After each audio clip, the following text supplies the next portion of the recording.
Bienvenidos de nuevo. Here's the rest of my advice.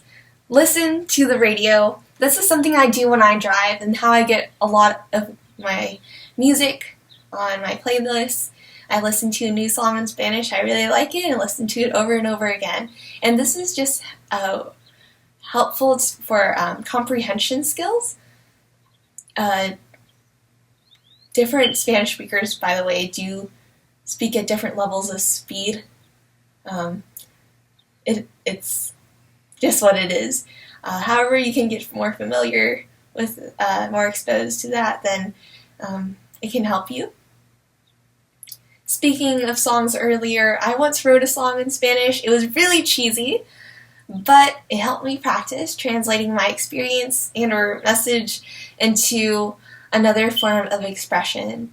Well, two forms of expression, the song and another language. However, what I'm trying to say is to when you're practicing expressing yourself in another language and something that's relevant to your life, that's really what's going to stick with you.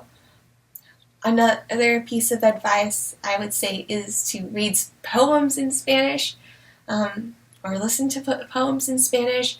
There's a lot of great Spanish literature. It's something I actually want to do more, and that's an area that you can try out. So now I'm going to show you my door. This is something I was doing when I took the class, and there are just vocab words and different conjugation tenses on different color papers. It was more appealing to me because of the colors. You can probably do a much better job than I on making it look more appealing and pretty, but for me that was more appealing than just pencil markings in my journal. So I love colors. And just having it on my door was something I looked at every day. So if you can put it in a place where you're looking at something every day. You can also try labeling things, like your lamp. You can put lámpara there and you know, oh, that's the word for what this item is.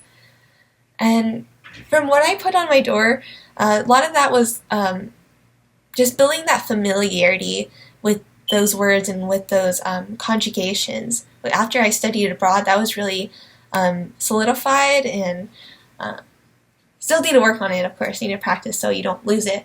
But I was able to have that exposure and to making myself familiar with that.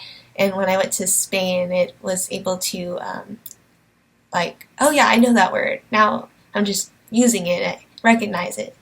Now I know it. And so that was something I recommend. But speaking of studying abroad, just wanted to really encourage that. You'll hear that from a lot of people, that it's highly recommended because you're putting yourself in an environment where you're immersed in that language, where it's the dominant language of that place you're at. It might not be abroad, maybe it is near you, but I think studying abroad is a great experience, getting to travel, and it's very enjoyable.